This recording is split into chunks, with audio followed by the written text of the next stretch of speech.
Assalamualaikum warahmatullahi wabarakatuh. Salam sejahtera untuk kita semua. Perkenalkan, nama saya Yudi Santoso dengan NIM 413171100004. Pada kesempatan kali ini, saya akan mempresentasikan sebuah materi dengan topik Fakir Berbahasa Indonesia, di mana materi ini adalah tugas besar 2 mata kuliah Bahasa Indonesia dengan dosen pengampu Dr. Andes Hadi Sri Satata MM. Baik, kita mulai. Latar belakang. Bahasa Indonesia adalah bahasa nasional, juga bahasa resmi negara Indonesia, yang berfungsi sebagai alat komunikasi di Indonesia. Dalam penggunaannya, terutama ragam santai, banyak istilah atau kosakata asing yang digunakan.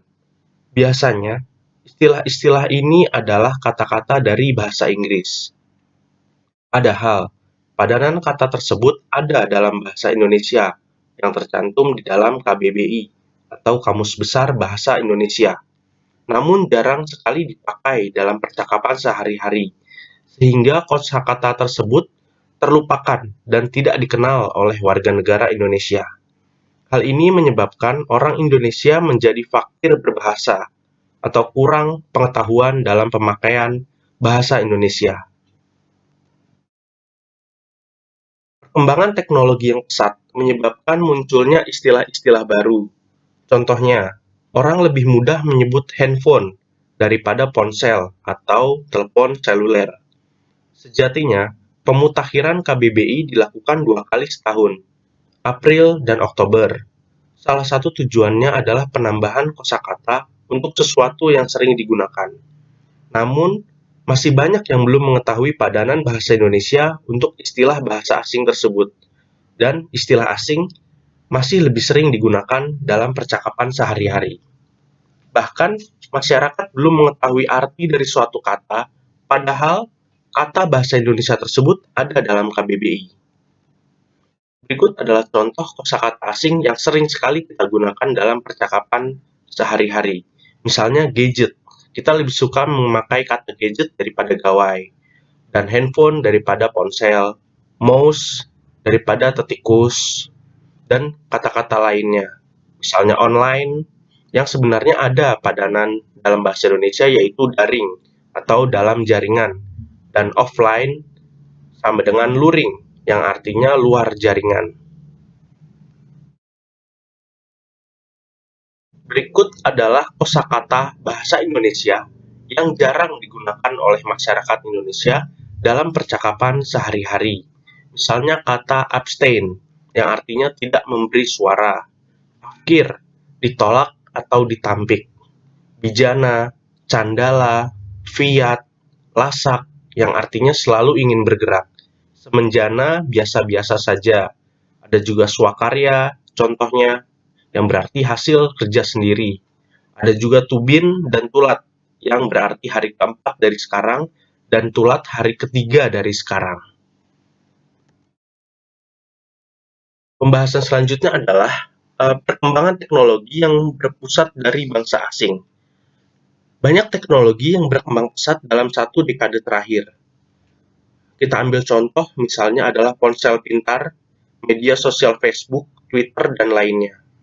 Hal-hal tersebut ketika awal masuk ke Indonesia tentunya menggunakan bahasa asing, di mana hal-hal tersebut diciptakan.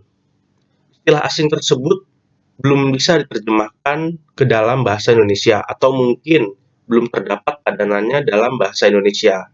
Sehingga secara tanpa sadar, masyarakat Indonesia menggunakannya dalam komunikasi sehari-hari terus-menerus, dan akhirnya hanyut dalam kebiasaan tersebut. Dan juga kurangnya pemasaran kosakata bahasa Indonesia. Perkembangan teknologi juga menambah kosakata bahasa Indonesia sebetulnya, tapi tidak dibarengi dengan penggunaannya yang sering.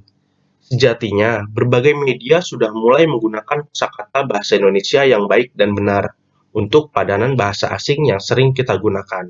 Misalnya kita lihat di televisi atau di koran-koran, media sudah menggunakan bahasa Indonesia yang baik untuk memberi pengajaran kepada masyarakat.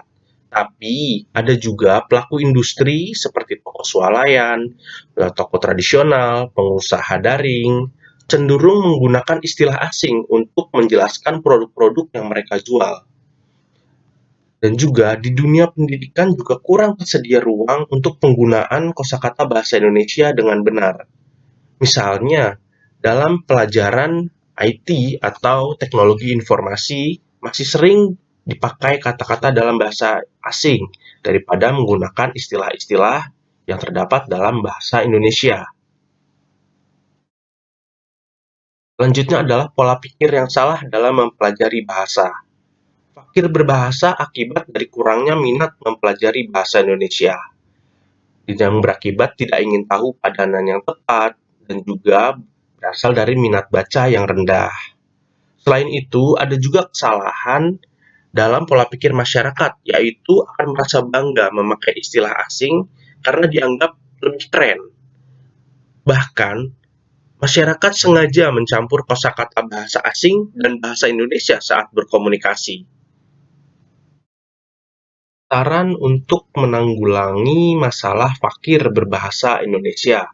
Yang pertama adalah kita harus mengubah pola pikir kita untuk mempelajari bahasa Indonesia lebih lanjut, karena sesungguhnya ada sangat banyak sekali padanan kosakata dalam bahasa Indonesia yang bisa kita pakai dalam percakapan sehari-hari daripada kita memakai istilah-istilah asing.